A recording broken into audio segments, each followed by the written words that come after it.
तो गाइस कैसे हैं आप सब लोग। लीगेसी ऑफ असैसिन किंग के एपिसोड 38 के साथ हाजिर हूं। तो लास्ट एपिसोड के एंड पे हमने देखा था कि हमारा हाजिन जो था थर्ड ब्रदर की डेंटियान को तोड़ देता है। उसकी बॉडी के अंदर जो उसकी पॉइजन वाली कोर होती है वो उसको तोड़ देता है, जिसकी वजह से उसकी बॉडी वहीं पर सूख जाती है क्योंकि उसने उसे क्रिपल किया था। 6 महीने तक वो की ब्लॉकेज की वजह से पड़ा रहा था। इसी वजह से 4 जंग मास्टर को उसने वही दिया जो उसने उसके साथ किया था। तो हाजिन उसे कहता है कि तुम यहाँ पर मरोगे तो नहीं, लेकिन मुझे लगता है कि अगर तुम यहाँ पर सर्वाइव नहीं कर पाते, इसको नहीं बर्दाश्त कर पाते, तो 2-3 साल के बाद तुम खुद ही मर जाओगे। लेकिन ये तुम्हारी जो की ब्लॉकेज है जो ठीक हो सकती है, इसको ठीक किया जा सकता है, लेकिन शुरुआत में ये बिल्कुल वैसी होने वाली है जैसे तुमने मेरे साथ किया था। और अगर तुम चाहो तो मैं यहाँ पर तुम्हारे लिए कुछ सुप्रीम एलिक्सर्स और साथ में कुछ नीडल्स भिजवा सकता हूँ, जैसे कि तुमने मेरे लिए भिजवाई थी। के साथ ही वहाँ पीनल हॉल के सोल्जर्स भी आ जाते हैं और आकर अपने मास्टर से पूछते हैं, मास्टर क्या आप ठीक है, कहीं आपको कोई चोट तो नहीं लगी। तो हमारा हाजिन जो होता है जल्दी से पीछे की तरफ घूमता है, अपने हाथ उठाता और कहता है मैं सरेंडर करता हूँ। और उसके बाद वो उसे पकड़ लेते हैं और उसे पकड़ने के बाद जेल में लाकर चेंज में बंद कर देते हैं। तो हमारा हाजिन कहता है कि क्या तुम यहाँ पर कुछ भी नहीं कहोगे, क्या तुम बस इसी तरह मेरे सामने खड़े रहोगे, और क्या मुझे यहाँ पर इस तरह से लॉक करके रखना जरूरी है? क्या तुम्हें नहीं पता कि मैं थर्ड जंग मास्टर हूँ और तुमने यहाँ पर मुझे चेंज में बांध रखा है? मेरे हाथ और मेरी गर्दन के ऊपर चेन्स बंधी हुई हैं, जो कि मुझे बिल्कुल भी अच्छा महसूस नहीं हो रहा। तो इसी के साथ ही वो उसे कहता है कि तुमने जहाँ पर जो कुछ भी किया है उस सब की वजह से तुम्हें यहाँ पर इंप्रिजन किया गया है। क्या तुमने खुद वहां पर मेरे सामने वादा नहीं किया था? तुमने कहा था कि तुम यहाँ पर फाइट नहीं करना चाहते, तुमने कहा था कि तुम मेरी बात से एग्री करते हो, तो फिर तुमने ये सब कुछ क्यों किया?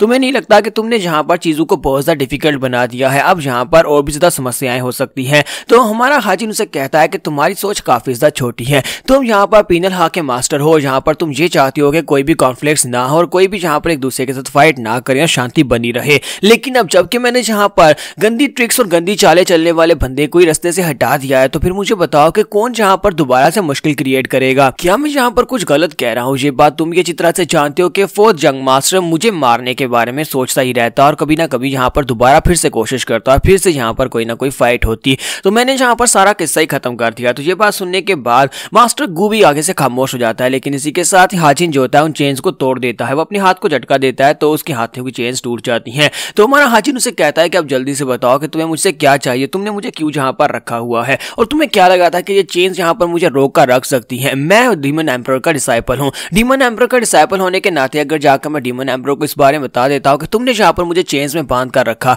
तो फिर उसके बारे में तुम्हें क्या लगता है कि वो तुम्हारे साथ क्या करेंगे? मैं तुम्हारी इज्जत करता हूँ, इसी वजह से चुपचाप यहाँ पर आकर इन हैंडकफ्स के अंदर आकर बैठ गया, वरना मैं तो यहाँ पर कब का जा चुका होता। मास्टर गू से कहते हैं कि अगर मैं यहाँ पर तुम्हें आजाद ना करूँ तो फिर तुम क्या ही कर लोगे? तुम्हारा हाजिन उसे कहता है कि इस बारे में तो मत सोचना, तुम कोई ऐसे तो नहीं हो जो कि यहाँ पर हमारी कन्वर्सेशन को इतना ज्यादा लंबा खींचना चाहते हो। मैं तुम्हारे जो जवाब देने थे वो सारे के सारे मैं तुम्हें पहले दे चुका हूँ, और अगर यहाँ पर मुझे कोई गलती नहीं लगी तो फिर मुझे यहाँ पर से जाना चाहिए, क्योंकि मैं यहाँ पर रुकने वाला तो नहीं हूँ, ना ही तुम यहाँ पर मुझे रोक सकते हो। और इसी के साथ ही वो उसके पास से गुजर कर आगे जा रहा है, जबकि मास्टर गू से कहता है कि मैं तुम्हारे पर नजर रखूंगा, दोबारा यहाँ पर ऐसा कुछ भी नहीं होना चाहिए। तुम्हारा हाजिन उसे कहता है हाँ क्यों नहीं, मेरा ऐसा कुछ करने का कोई इरादा भी नहीं है, और स्पेशली पीनल हॉल ला के जितने भी लोग हैं उन सभी से मैं दुश्मनी मोल भी नहीं लेना चाहता। तो मास्टर गू से कहते हैं कि तुम कुछ ज्यादा ही कॉन्फिडेंट लगते हो, लेकिन तुम यहाँ पर अभी तक सक्सेसर के नाम पर, यानी कि तुम्हारा नाम अनाउंस नहीं किया गया कि सभी डिसाइपल्स में से तुम्हें सक्सेसर बनाया जाएगा। तुम तो सिर्फ और सिर्फ 7 कैंडिडेट्स में से एक कैंडिडेट हो, और अभी तक इस बार में श्योर नहीं है कि कौन नया डीमन एम्परर बनेगा। तुम्हारा हाजिन उसे कहता है कि मुझे इस बात से फर्क भी नहीं पड़ता, और इसी के साथ ही वहां पर चला जाता है।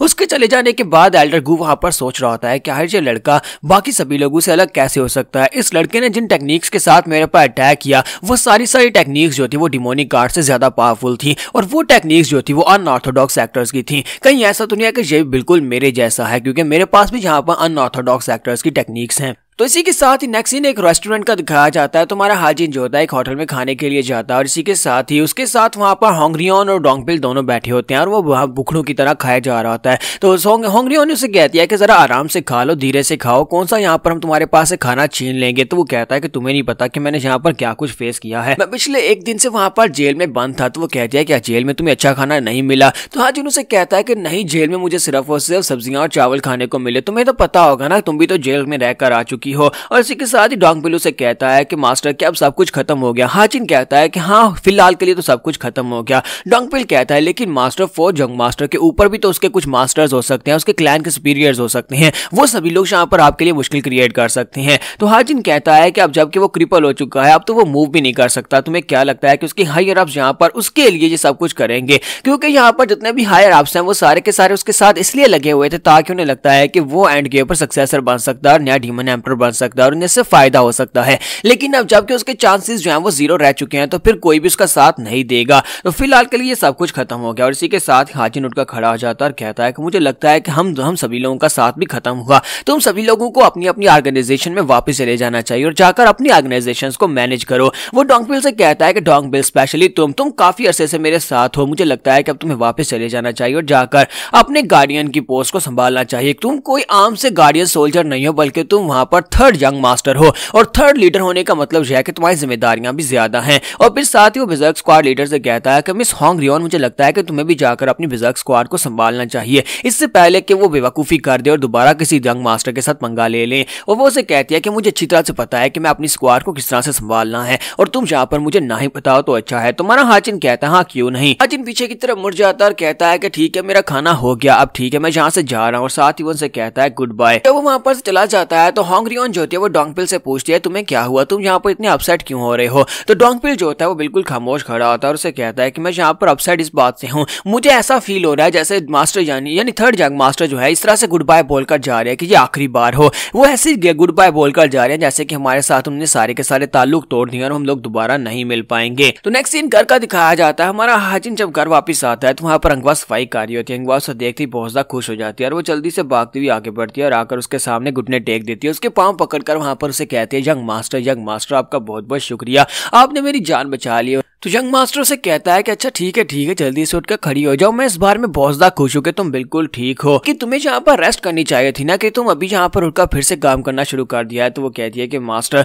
मैं यहाँ पर काम किए बिना कैसे रह सकती हूँ, आपने मेरी जान बचाई, अब तो मेरी बाकी की सारी जिंदगी आपके लिए है और मैं यहाँ पर बाकी की सारी जिंदगी आपकी गुलामी करूंगी। तो नेक्स्ट सीन जो होता है डीमन एम्परर का दिखाया जाता है। डीमन एम्परर जो होते हैं उन्हें इस बारे में पता चलता है, वो फोर्थ के बारे में पूछते हैं तो मास्टर मोडैम बताते हैं कि फोर्थ यंग मास्टर की डेंटियान बर्बाद हो चुकी है, उसकी डेंटियान को इतनी बुरी तरह से बर्बाद किया गया है कि अब वो दोबारा उठकर खड़ा नहीं हो पाएगा, बिल्कुल वैसे जैसे थर्ड यंग मास्टर क्रिपल हो गया था। 6 महीने तक वो की ब्लॉकेज की वजह से बिस्तर पर पड़ा रहा था। हमारे डॉक्टर्स ने कहा है कि अगर वो बहुत ज्यादा लकी हुआ तभी वो यहाँ पर तकरीबन 2 या 3 साल के बाद दोबारा से अपनी कोर को रिकवर कर पाएगा और थोड़ा बहुत उठकर चलना फिरना शुरू कर देगा, लेकिन उसके लिए ये बहुत ज्यादा मुश्किल है। तो डीमन एम्परर से कहता है कि यहाँ पर रिकवरी के कितने चांसेस है। तो मास्टर मोडैम कहते हैं कि हमारे फिजिशियंस का ये मानना है कि ये इम्पॉसिबल है। रिकवरी के साथ अगर वो उसकी बॉडी के अंदर से पॉइजन को रिमूव भी कर देते हैं तो उसकी कोर इतनी बुरी तरह से डैमेज हुई है कि कोर को रिपेयर होने में सालों लग जाएंगे और इतने सालों तक उसकी बॉडी जो है बहुत ही बुरी तरह से डिके हो जाएगी और बहुत ही बुरी तरह से वो कमजोर हो जाएगा। यानी कि अगर वो ठीक हो भी जाता है फिर भी वो यहाँ पर यंग मास्टर बनने के लिए परफेक्ट नहीं रहा। डीमन एम्परर से कहते हैं ठीक है अब तुम यहाँ से जा सकते हो। तो मास्टर मोडैम जो होते हैं वहां पर से चले जाते हैं क्योंकि डीमन एम्परर वहां पर सोच रहा होता है कि इस लड़के ने यहाँ पर उसकी जान बख्श दी, मुझे तो लगा था कि वो उसे मार डालेगा। यहाँ पर हम लोग अपनी एपिसोड 38 का एंड करेंगे और नेक्स्ट एपिसोड में देखेंगे कि हमारे हाजिन की लाइफ में अब आगे और कौन सा ट्विस्ट आने वाला है। तो एपिसोड की एक्सप्लेनेशन अच्छी लगी हो तो कमेंट करके जरूर बताइएगा और वीडियो को लाइक करना मत भूलिएगा। Thank you.